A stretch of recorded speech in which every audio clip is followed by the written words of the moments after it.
If you haven't seen Kipo and the Age of Wonderbeasts on Netflix yet, then I don't know why you clicked on this video. But feel free to stick around because I'm about to cover the awesome character Wolf.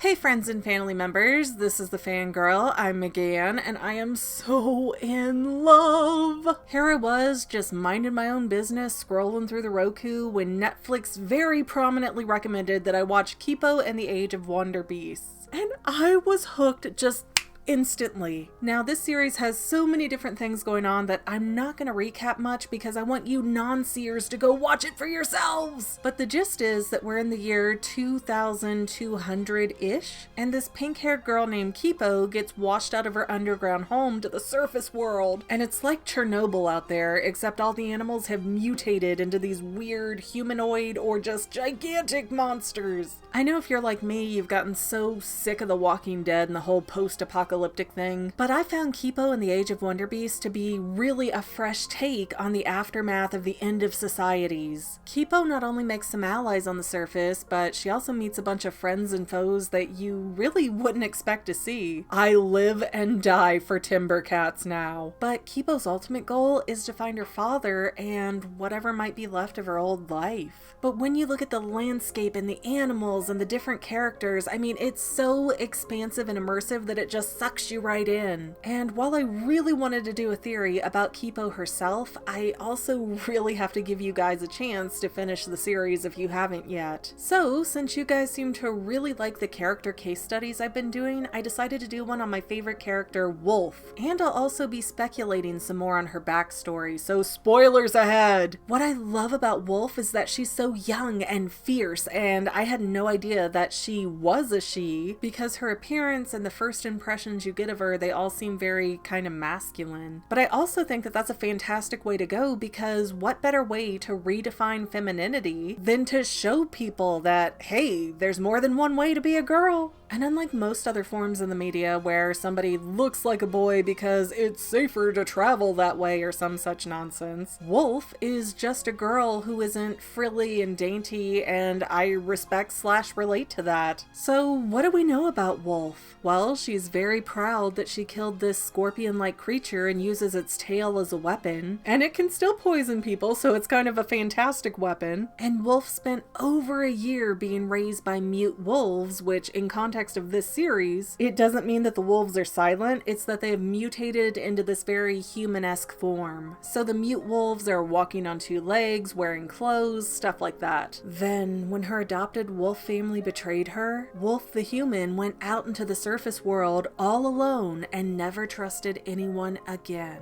The strange thing is that Wolf lives on the surface world, but that is such a hard life for humans, there's no way she was born up there. And even though episode 9 has some flashbacks of Wolf with her adoptive wolf family, there's also a lot we weren't shown because Wolf was too young to remember much. So let me take some time to try and piece together the gaps in Wolf's story. In this universe, most of the human race now dwells underground in these burrows. And when I first started watching the series, I thought that the burrows were some kind of analogy for Whitelandia suburban areas, and then the surface world represented the dangerous inner cities because you have the people of color living this very treacherous life. And hey, maybe the show was going for that and I'm just dismissing it too quickly, but the burrows are actually very ethnically diverse. So I really believe that Wolf and Benson both being black and both being on the surface does not have any kind of racial inequality subtext to it. They're both individuals with their own stories, and their race is a part of who they are, but not the reason for where they are, if that makes sense. Plus, if we start questioning how Wolf ended up living with wolves, she was probably kidnapped. In the episode 9 flashbacks, Wolf back then was very well groomed. Her hair is nice, she's clean, her clothes are new, she's been very well cared for compared to in the now Wolf. And the wolf parents mention that she's been with them him for about a year now, but she's still awkward, not really fitting in with the other cubs in the pack. But because Wolf really learns to love her adopted sister, she starts trying harder to fit in, and before long she's as good as, if not better than, all the other wolf cubs. Then they turn on her. Those sicko wolves literally kept this little girl for over a year, trained her, took care of her, just so they could turn around one day and hunt her down as prey. And that's the whole backstory that we have on Wolf, which certainly covers why she's untrusting and reserved and hates all mutes. They're not just weird and different, they're sneaky with hidden motives to hurt people. However, the context of Wolf's background story implies that she was taken from an environment where she was extremely sheltered. So she had a human family and she lived underground, and living with mutes all of a sudden was very scary and intimidating for her. My prediction is that Wolf was a small child, maybe 3 or 4 years old, and she wandered out of her burrow by mistake. Or maybe it was attacked and she was sent off in the current like Kipo was. But if Wolf did wander off, then either nobody knew where she went, or they were so terrified of the surface world that they couldn't go looking for her. Whichever way it was though, Wolf had to have lost her family before she was old enough to remember her own name or birth date. In fact, Wolf is so far removed from humanity that she has no idea what her own body is. She thinks women grow up to look like the Ginyu Force. Ho, ho, ho. Baby girl, you're gonna find some big surprises when you hit puberty, okay? But if Wolf had been this freak child that was abandoned on the surface for some unknown reason, then she would have already been very aggressive in any kind of family setting. She would have been so used to surviving on her own, she wouldn't be very timid and afraid of the other wolves. She'd be snapping their necks and like sucking out their bone marrow or something. I don't know, she's awesome like that. So if Wolf had always been living on the surface and then some wolves found her and took her in, it would be the boundaries and social structures that she would be rebelling against. And that's not the case, because Wolf is very afraid of the other cubs and she's very willing to make friends and make them happy. There's no hardness to her yet, and she's fearful but not mistrusting. So the most probable scenario is that one of the mute wolf parents found her all alone and then they had an idea. Sure, we could kill this toddler right here and now, but that's not very sporting and we're all civilized and such. I know, instead let's try an experiment. So they took Wolf in, made her as wolf-like as they could, and then out of the blue went, guess what? You were our livestock all along. This idea works really well because right before all the mute wolves turn on Wolf, they say, this is our first family hunt. So the cubs were completely inexperienced hunters. And if the mute wolf family was planning this whole hunt out like some big bar mitzvah, they would want a target that was around the same size as the other wolf cubs so that they could get together and take it down. And they had to have prey that couldn't really naturally fight back. You know, we humans don't come equipped with fangs and claws or anything useful, so it's kind of like fighting against a slug. But the victim also had to present some kind of challenge, otherwise the cubs might get complacent and overly confident. So they trained a girl to fight and run just like the rest of them. She was their practice kill so that the cubs could build confidence and keep practicing their skills in a very safe, controlled way. It's kind of like if you're a kid playing checkers with an older relative and they pretend to lose so that you feel accomplished. But in this case, the game of checkers was an actual person who turned out to be disposable to the only family she could remember. And I think that's why Wolf is wearing the pelt of one of those cubs. She killed one of them during the hunt and then used their skin to mask her own scent and escape.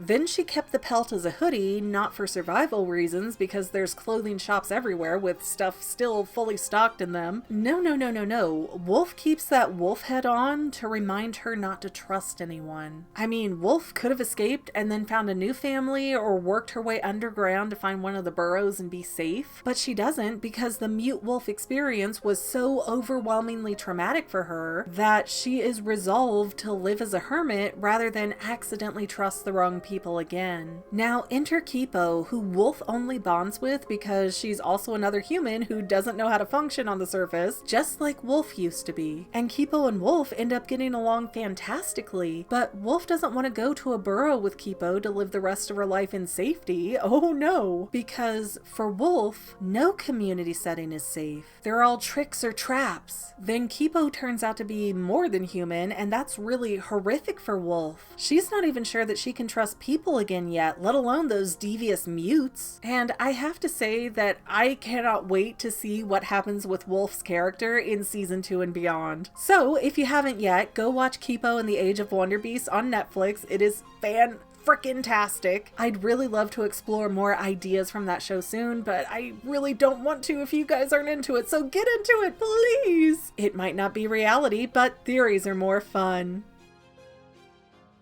Derp time! And if you're new here, the subject matter is over. We're just gonna kind of hang out and chat a bit. So I know people think that I complain way too much about how women are represented in the media. I've got a bit of a cold, so I'm kind of talking back here. Excuse me. But as much as I love Disney, and I do love, love, love Disney, it's just like, OMG, Dreamworks has them so slapped upside the head with the tween teen market. Not to mention, Dreamworks is totally owning making girl characters that are well-rounded and interesting and not just stereotypes. Diversity is more than just skin color, guys. It means you're gonna have girls that like video games and wrestling and all sorts of crazy things. Even some girls who like girls. That's okay too. But ethnic diversity is great, and both She-Ra and Kipo are really kicking butt in that department, so yay. But so many times we get women in children's animation and they're one-dimensional. They like one thing and that's their only thing that they're good at, and they're a stereotype in pretty much all different flavors of the same kind of female. You get the hyper one and the complicated one and the shy one and the one who likes science but can't socially function. But even though all of those females are different, they're also supermodel thin and their beauty is prized above all else. Bump that, girls get to be real people in Kipo, and that makes me so thrilled. Surprise, surprise, the world has ended and nobody has a need to wear a dress. But to change gears for a minute, I'm going to point out my set here and a little bit of myself, because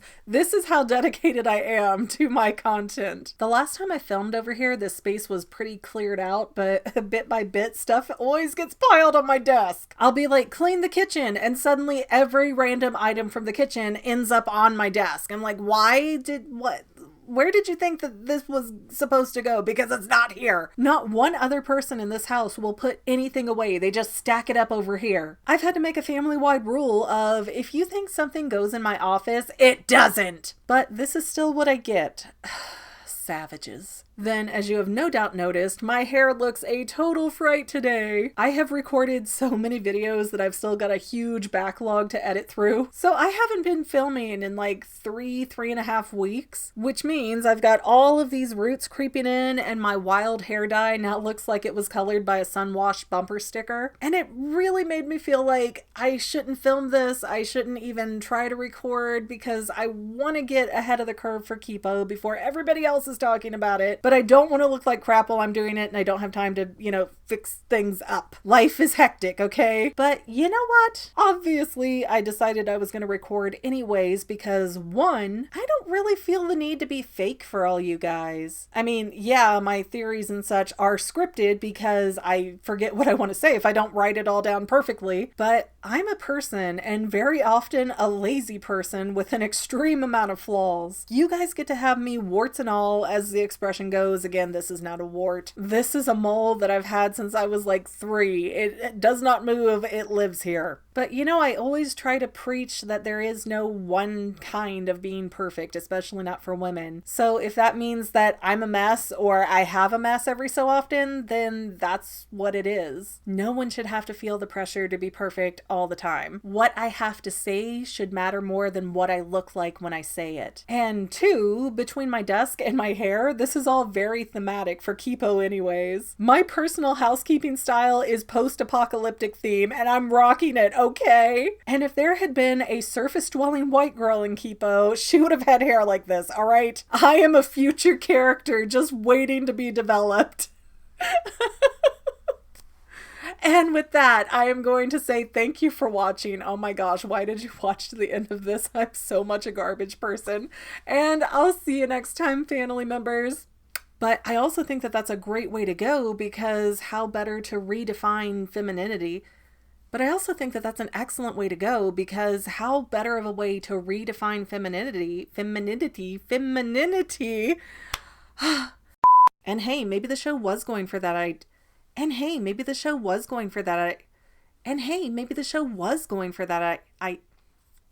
Baby girl, you're gonna find some big surprises when you hit puberty. Baby girl, you are gonna find some big surprises when you hit puberty.